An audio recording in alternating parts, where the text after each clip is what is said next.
Hola, muy buen día estudiantes. El día de hoy vamos a hablar del tema 1.4 que es la composición y estructura de los ácidos nucleicos como material genético. Esta videoclase está dividida en dos partes. Esta es la primera parte. Bien, los ácidos nucleicos son las macromoléculas que están compuestas por nucleótidos y las podemos encontrar tanto en las células eucariotas como en las células procariotas. Sus funciones principales van a ser el almacenar la información genética hereditaria, transcribirla y traducirla. Sin embargo, nos preguntamos, ¿cuál de estas moléculas fue primero, el ADN o el ARN? Existen diversas teorías acerca del origen de los organismos en el planeta y una de las hipótesis está basada en el llamado mundo del ARN. En esta hipótesis se propone que esta molécula fue la primera en la creación de la vida en la Tierra. Y ya que el ARN tiene la capacidad de transmitir, también de almacenar información genética. Entonces, esta hipótesis fue propuesta por Walter Hilbert en 1986 y esto le creó o le dio el premio Nobel en ciencia. Entonces, existen varias hipótesis al respecto del mundo del ARN que pueden reforzar esta idea o incluso refutarla. Entonces, parte del trabajo que van a hacer en esta actividad es justamente averiguar un poco acerca de esta hipótesis. Vamos a continuar. Bueno, la estructura del ADN. Vamos a comenzar con quién descubrió el ADN y quién descubrió su estructura, que fueron dos eventos diferentes. Entonces, Miescher en 1869 fue el que descubrió que existía un ácido nucleico que tenía alguna función en la célula. Y no fue hasta 1953 que Watson y Crick descubrieron ya su estructura helicoidal, la que conocemos actualmente. Entonces vamos a adentrarnos acerca justamente de la estructura, cómo están compuestos los ácidos nucleicos. Entonces tenemos dos tipos de ácidos nucleicos, que es el ADN y el ARN, que provienen sus siglas de los términos ácido desoxirribonucleico. Este ácido contiene una pentosa que se llama desoxirribosa y está compuesto por dos hebras de esta característica estructural. Y tenemos el ácido ribonucleico, que es el ARN, que está compuesto por una pentosa llamada ribosa y es de hebra sencilla. Su estructura puede formar estructuras secundarias, pero principalmente es una hebra sencilla.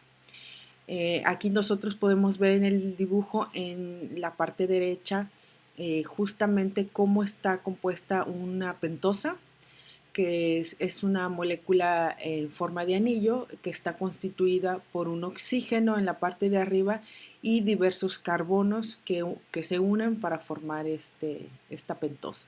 Entonces, si se dan cuenta, la diferencia entre estos dos azúcares para cada uno de los ácidos o de las moléculas de ADN y ARN es la falta de un oxígeno en una de ellas.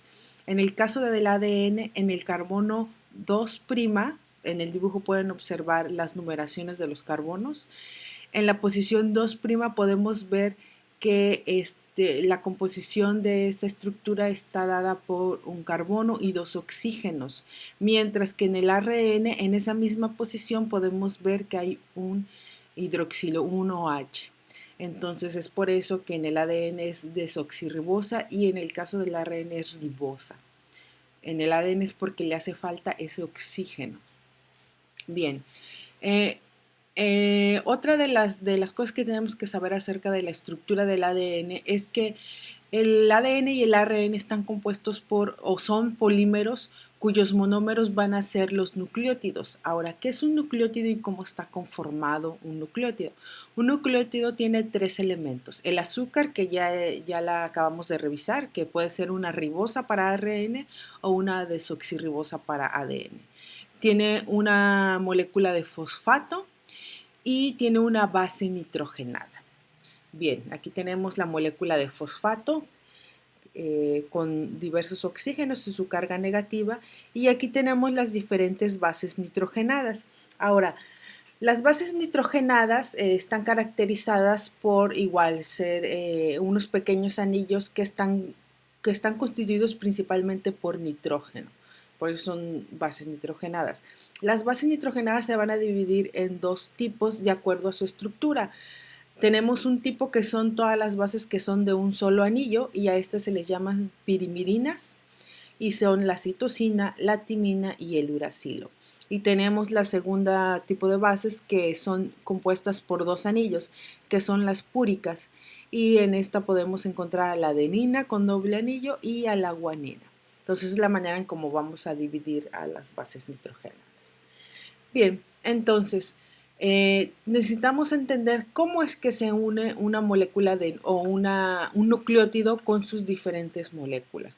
Ya tenemos aquí las tres partes de las que mencionamos, un grupo fosfato en el lado izquierdo, en el centro una base nitrogenada que es la citosina y en el lado derecho tenemos la pentosa que es el azúcar. En este caso es una desoxirribosa. Entonces tenemos que entender cómo se van a distribuir cada una de estas componentes en el nucleótido. Entonces en la siguiente imagen tenemos cómo se unen cada uno de los componentes. Tenemos que en el carbón 1 tenemos la unión de la base nitrogenada de la citosina, mientras que en el carbón 5 está el grupo fosfato. Entonces, una vez unidos, tenemos un nucleótido, grupo fosfato, azúcar y una base nitrogenada. Bien, ahora vamos a revisar cuántos tipos de bases nitrógeno o cuántos tipos de nucleótidos hay en el ADN. Vamos a partir principalmente del ADN ahorita. Entonces, aquí tenemos los 4 diferentes nucleótidos para ADN. De izquierda a derecha vamos a revisarlos. En el lado izquierdo tenemos al nucleótido que su base nitrogenada es la adenina. Podemos ver el grupo fosfato, la desoxirribosa y la base nitrogenada adenina, que es de 2 anillos. Y del lado derecho tenemos a la guanina. Igual, tiene sus dos elementos similares, pero en este caso tiene a una guanina. Y en la parte de abajo tenemos el resto de los dos nucleótidos diferentes, que es con citosina y con timina. Ahora, una vez que entendemos cómo están estructurados los nucleótidos, tenemos que averiguar cómo estos nucleótidos se unen para formar justamente polímeros de nucleótidos, que no es más que el ADN. Entonces, ¿cómo se unen estos nucleótidos?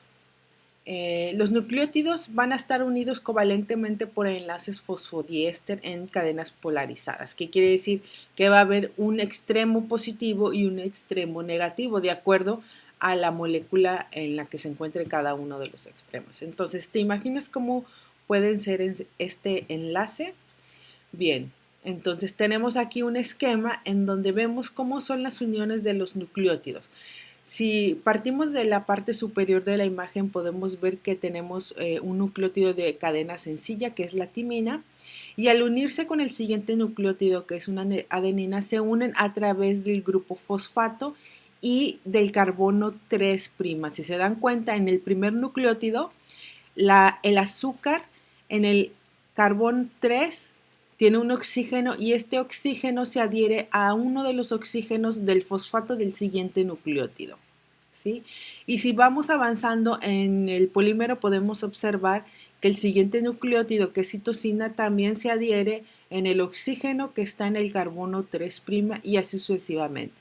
Quiere decir que de manera vertical para formar estos polímeros se van a unir a través del extremo 3' y 5' del siguiente nucleótido. Es 3' del primer nucleótido y el siguiente nucleótido, a pesar de que está el fosfato en medio, el fosfato está uniendo la posición 3' y 5'. Observen dónde está el carbón 5.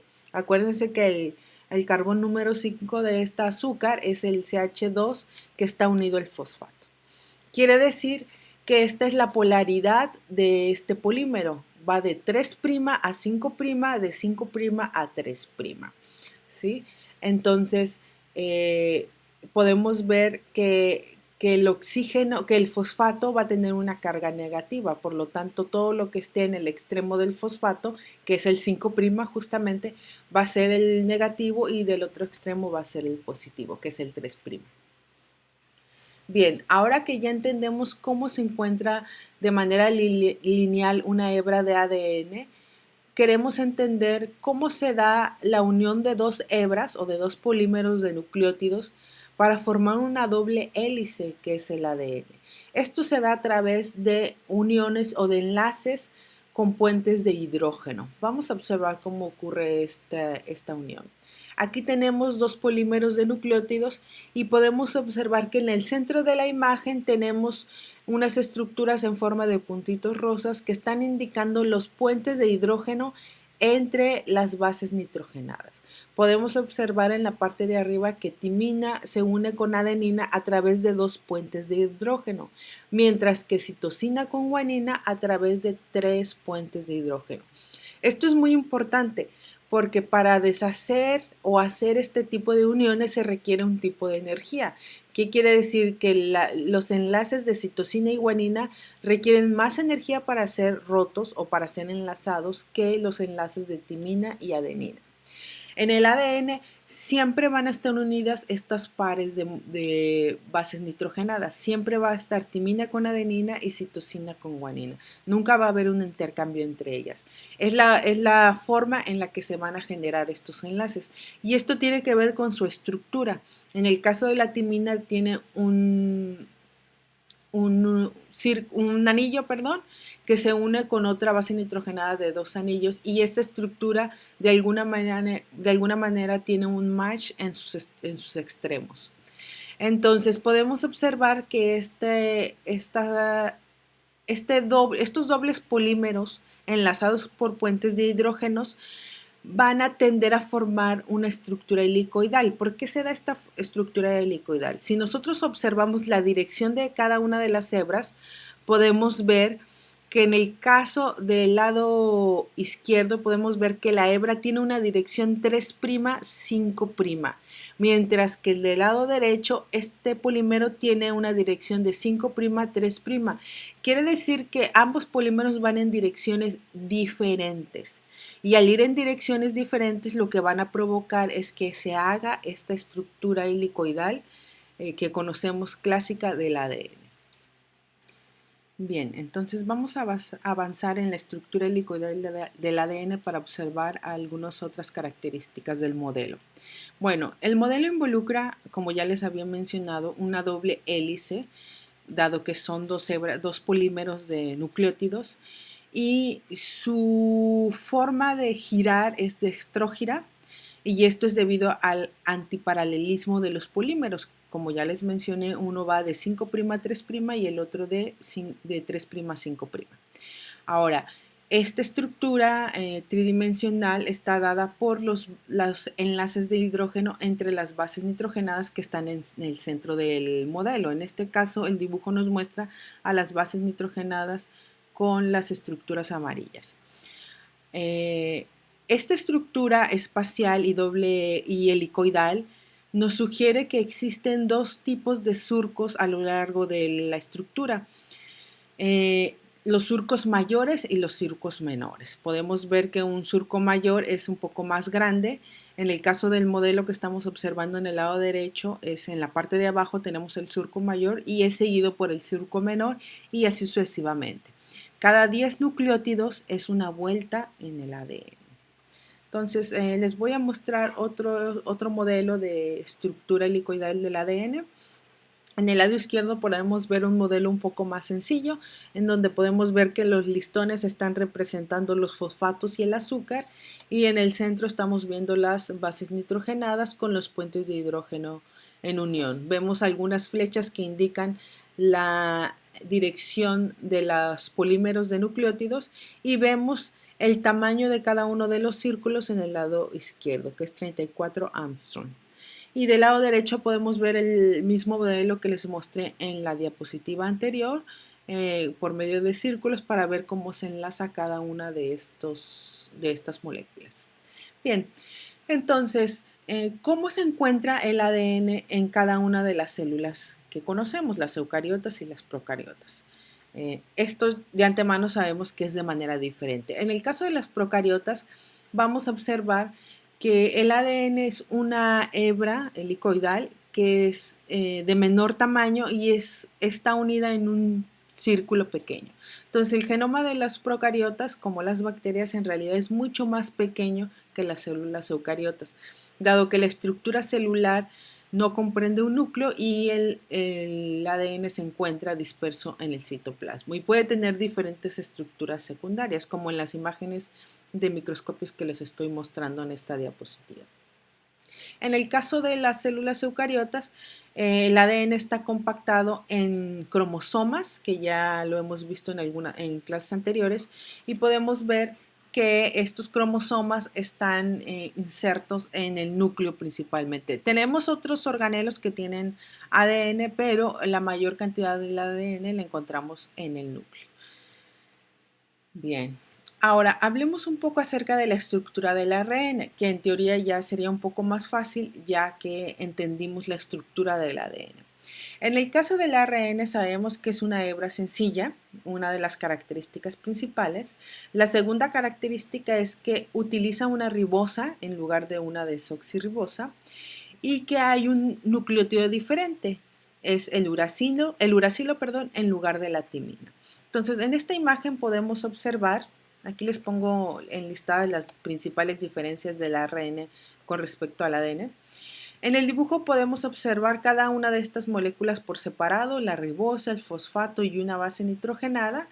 Posteriormente vemos cómo se ensambla el nucleótido que tenemos en el centro del azúcar y en los extremos la base nitrogenada y el grupo fosfato. Y al unirse varios monómeros de nucleótidos en un polímero para formar el ARN, podemos ya ver esta estructura que es lineal de un solo polímero de nucleótidos y esta estructura puede generar estructuras secundarias. ¿Por qué se dan estructuras secundarias en el ARN?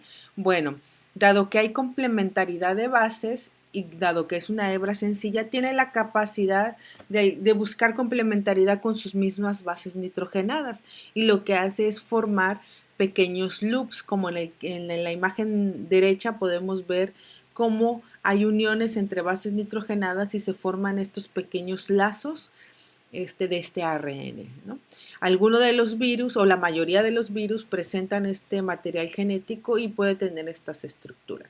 Ahora, el ARN puede haber de muchos tamaños y adquirir diferentes estructuras. Pueden ser ARNs demasiado sencillos, como los ARNs de interferencia que existen en las células eucariotas, y puede haber mapas genéticos de ARNs demasiado complejos, como en la imagen que les muestro es el ARN de 18S de una célula eucariota y podemos ver que es bastante complejo y que tiene diferentes estructuras a lo largo de la secuencia. Bien, con esto terminamos esta parte del tema y nos vemos en la siguiente clase.